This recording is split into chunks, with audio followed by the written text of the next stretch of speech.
In this video I will give some personal advice for body posture. Whether you're dancing and want to have a beautiful, confident body posture, or just a beautiful, healthy body posture in everyday life that helps with preventing back pain and just make you feel really good. So let's start from bottom up. Let's start with the feet because they are the base of all the rest. So as the feet are the base, it is very important that they have a good posture so that the rest of the body has a chance to be in harmony as well. So the weight should be first of all distributed equally on both feet, 50% on one foot and 50% on the other one. And the ball of the big toe as well as the outside of the heel have weight on them so that the arch of the foot is created.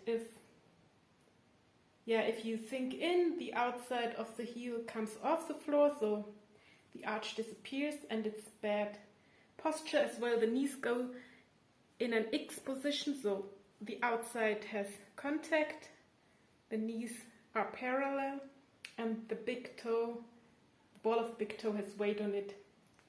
And as well, the ball of the little toe has weight so that the transversal arch also is created. So the toes are long and relaxed, and that is basically what you should think about in terms of the feet.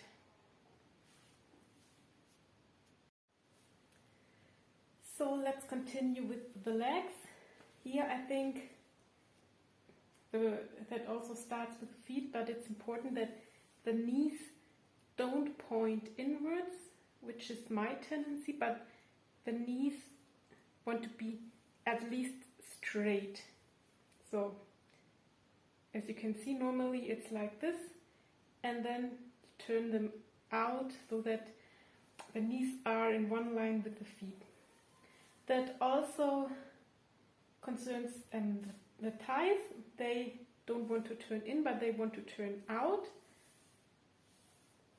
And the calves, they rotate slightly in. So the thighs rotate outwards, the calves rotate inwards. Because if only the thighs rotate out, then the balls of the big toes leave the floor, and you want to avoid this, so the thighs turn out and the calves turn in.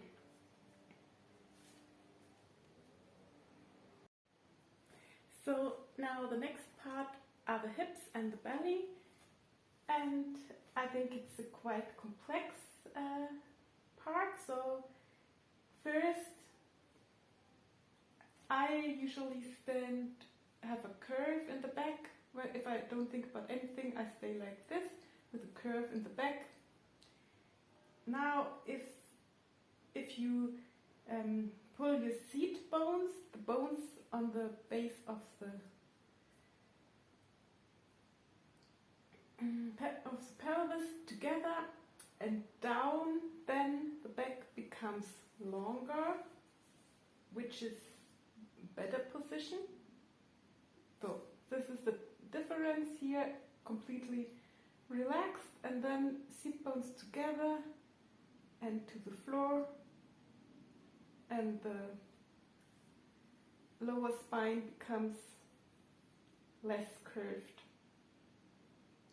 So then I also think it's important that the two bones of the hips, that they are in one line vertically and horizontally, so that not one hip goes front. It's exaggerated, but for me it's a little bit, this right hip is usually a little bit front, so I want to have them both in one line, and also not one hip up, but both really parallel, and the bones pull up. So from the side, if I just relax and then I sit bones together and down, and hip bones up, and belly also up, and the belly button pulls up to the chest bone. So I think this is a much better position from here. Activate down, on the back down, and front up, and ribs together. So now the next part is the chest, and I think it continues with what I said concerning the hip bones. Though the shoulders, they should be also in one line horizontally and vertically, not one shoulder to the front, not one shoulder up, but really, really symmetrical, and also on top of the hips, so not hunched forward, or yeah, too far back is not so common, but really in one line with the hips. Yeah, and also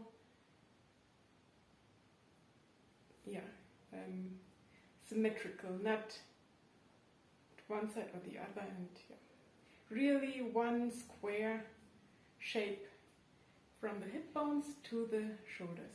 So, and I think it's very important to lift the chest bone diagonally forward. So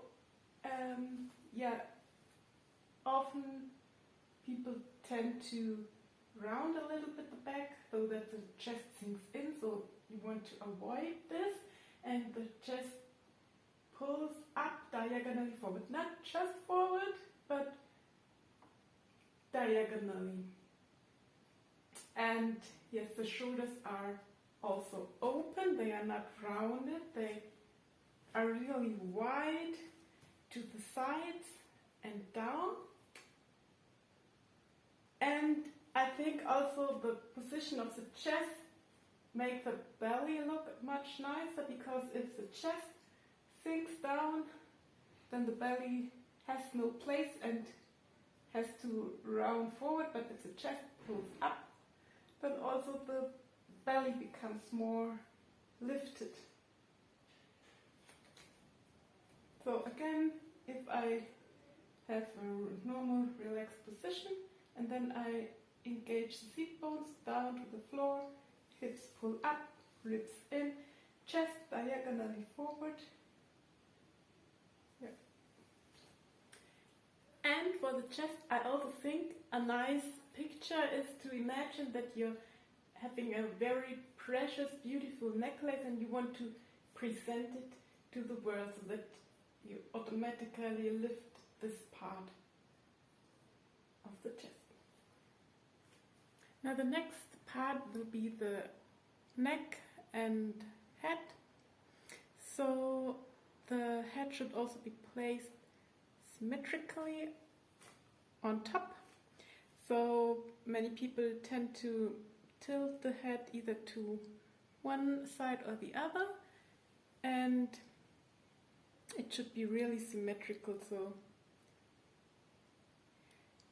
and the chin should be parallel to the floor and not too far front, but more to the back, so that the spine is long.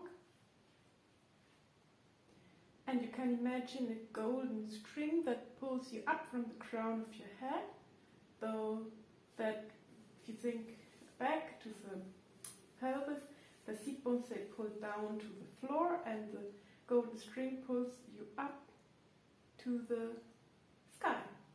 So, and you want to have your look at eye level. You don't want to look down to the floor, because then automatically the position is bad again. It's gone what you did before. So the eyes want to have at the eye level the look, and also it's nice to have a tiny smile, especially when it's for dancing, but also for everyday life.